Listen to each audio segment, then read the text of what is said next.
Welcome to Behind the Screen, Swords and Sorcery Edition. I'm Marcus, joined as always by my co-host Sarah, and we have a session to dig into today that I keep coming back to one image, which is a group of people doing a grocery run in a zombie-infested port town while a lich lectures them about fingers. That is one way to frame it. Hi, everyone. And yes, that is basically what happened. But what struck me listening to this one was how every single thing that went wrong revealed something the party didn't know they had. A forgotten resource, a suppressed instinct, a bond that had to get tested before anyone could see how strong it actually was. Supply runs are never just supply runs with this crew. That's the lesson. And this session stacks a negotiation with an undead king, a lycanthropy crisis below deck, and a combat training arc in a refugee city. And somehow, all three of those connect to the same question about what it takes to trust someone when the situation has stopped being theoretical. That's exactly it. The chaos is the backdrop. The trust is what the session is actually about. So let's get into it, because the place this all starts is a gunpowder crate, a natural one on investigation, and a very bad day for anyone standing near the tavern. The best way to understand this session is with a food search that became an emergency room visit. Indigo rolls a natural 1 on investigation, opens a crate, and detonates a gunpowder explosion in the middle of the tavern. Beatrice and Chib take the worst of it, and the instant review from Kagoon is, "You opened the door and you blew her up." And what I find interesting about that moment is the stakes are completely real. This isn't a pratfall in a safe situation. The party is already depleted. They haven't rested, they're in an abandoned city with no idea what's watching them, and suddenly half the group needs triage before anyone has found a single piece of food. The gunpowder crate is doing a lot of work narratively, too. It tells you exactly what kind of place Veilscar has become. Someone stashed live explosive material in a tavern and fled so fast they didn't bother marking it. Whatever happened here, it happened quickly. And then 4 zombies come down from the rafters and the stairs. So the explosion was also, in a very practical sense, a dinner bell. The party went from scavenging to defending a wounded position in about 1 round. A Renix preserve life being the first response to that is exactly the right call. You have 3 people in bad shape and undead incoming. You do not lead with the mace. You buy the room enough health to survive the next 60 seconds. Which gets them to the lumberyard and to the moment I think is the most revealing of the whole session. The unknown king surrounds them with the hushed and demands the obsidian box. And Kagoon's response is to walk out disguised as Beatrice holding a fake box. That is not a desperate man trying to buy time. That is someone who looked at being completely surrounded by a continental-scale undead army and decided to try a con.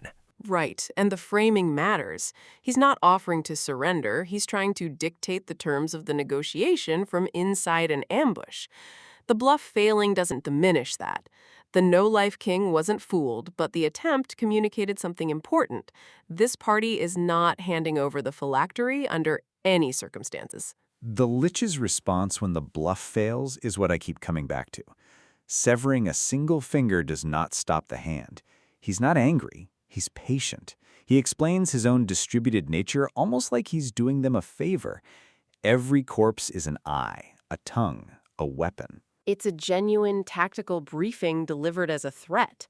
In Ironac's blindness spell, blinding that first zombie mouthpiece is the right instinct even though it only lasts 1 exchange. The no-life king just steps sideways into a different corpse and keeps talking. What that sequence establishes is that conventional disruption doesn't scale against this enemy.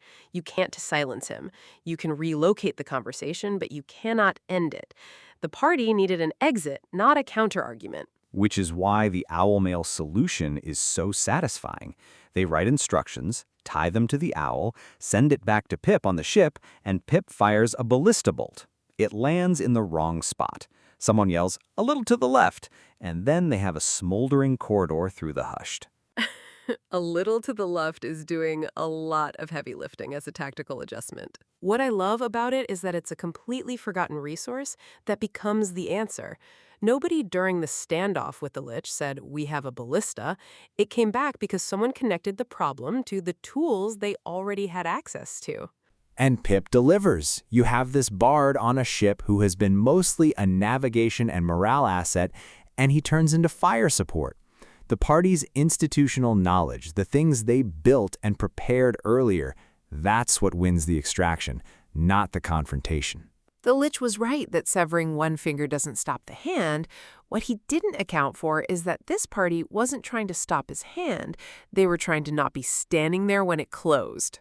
That restraint on the ship is worth sitting with for a second, because it didn't have to go that way at all. It really didn't. A werewolf below deck on a vessel in open water that is a nightmare scenario by design. And the thing that prevented it from becoming a total catastrophe was Chib Chib herself. Right, and that's the part that gets me. She's mid-transformation, she knows what's happening, and the first thing out of her mouth is essentially a survival briefing.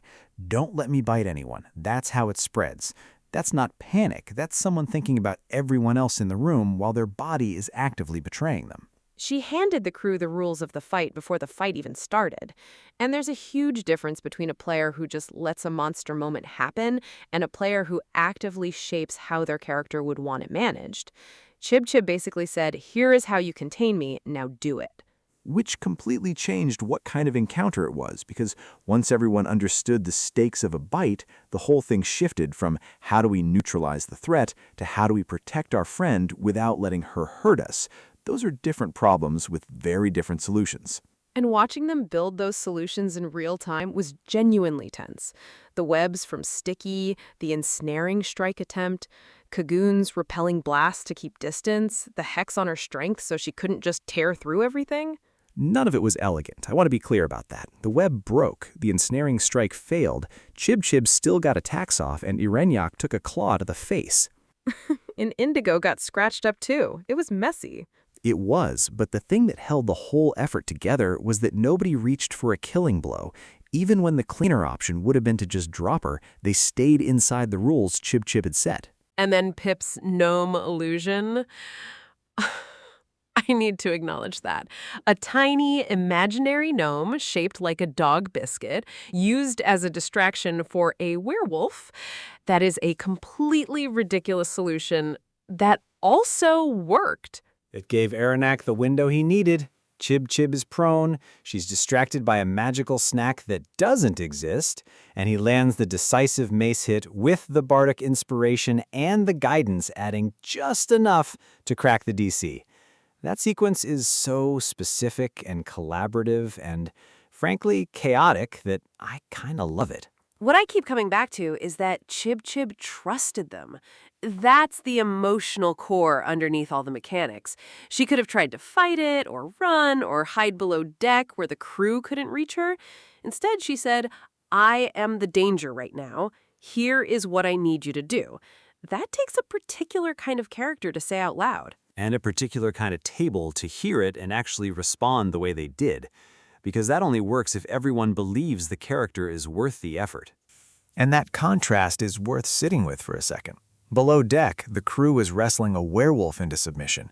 Up top, Indigo and Beatrice are drilling footwork under Commander Arva Stonewake's eye. Same session, completely different kind of crisis management. What got me about the training scene is that Stonewake doesn't exactly hand them a trophy.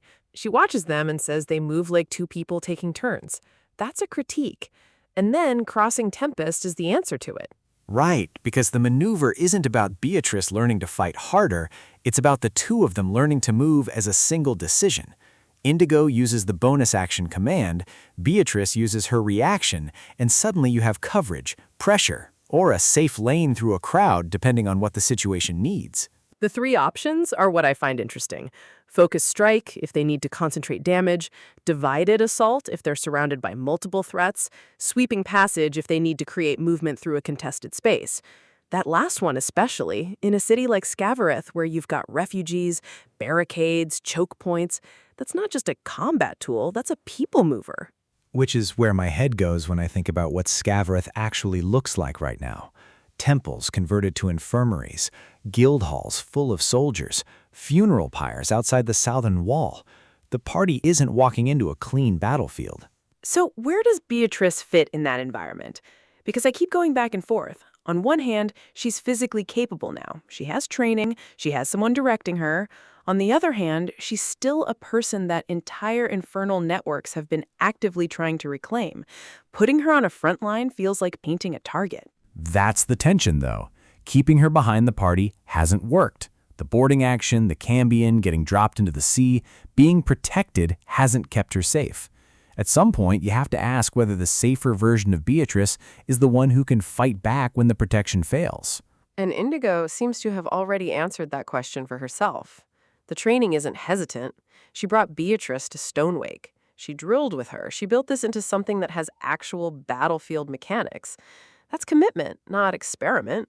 I just wonder how Beatrice reads Scavareth. She walks off that ship into a city full of people preparing to die, fighting the same Lich who originally steered her into the bargain that cost her everything. That's not a neutral arrival for her. No, it really isn't. And we haven't heard much about how she's processing any of that. Valerian is the reason she ended up bound to Asmodeus. He encouraged the bargain, performed the ritual, used her. And now the war he started is the backdrop of whatever she becomes next. Which is maybe the most open question the session leaves us with. Does Beatrice become a frontline partner in the classic sense? Does she become someone the party uses specifically in these chaotic, crowded urban situations where sweeping passage and divided assault matter? Or does her history with Valerian pull her towards something more personal when they eventually get to Weirmond? I don't think those are mutually exclusive, actually. She could be all three depending on what the next few sessions demand. But Crossing Tempest does mechanically and narratively give Indigo and Beatrice the vocabulary to adapt. The command isn't a script, it's a signal. And Arva Stonewake's parting observation is maybe the most useful frame for that. The dead don't tire, so you can't fight their battle. What Beatrice and Indigo built today is specifically a way to fight a different kind of battle. Faster, more flexible, less predictable. Whether that's enough for what's coming, I genuinely have no idea. Neither do I. But I'd rather have Crossing Tempest than not when the Hushed eventually reach wherever they're sailing next. That brings us to the larger pattern behind all the smoke, webs, and ballista fire. And honestly, what ties it together for me is this. Every crisis this session got solved by something the party had already put in place. The owl, the ballista, the webs, Crossing Tempest. None of those are improvised. They're invested in tools that paid off exactly when they needed to. Right, and that's what makes Chib's transformation so interesting in that context. Because here's the one crisis they genuinely could not have prepared for, and their response is still controlled. They don't panic, they don't reach for a weapon, they reach for each other. Webs and illusions and a very patient cleric with a mace. The gnome-shaped dog biscuit is going to live in my memory forever.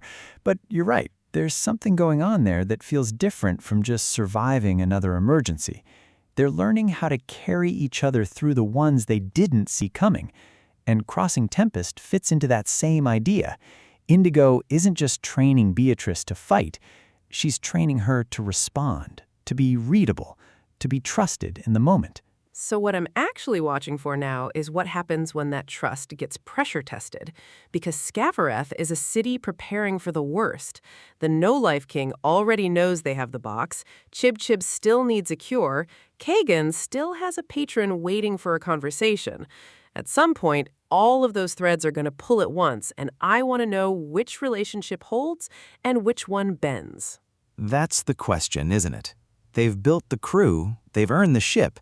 Can they keep it together long enough to find out what's actually buried under Weirmond? Well, that's all the time we have for today's analysis. Thanks so much for joining us on Behind the Screen, Swords and Sorcery Edition. And remember, if someone insists on opening every mystery box at a party, maybe just let the one with the thieves' tools go first. Until next time.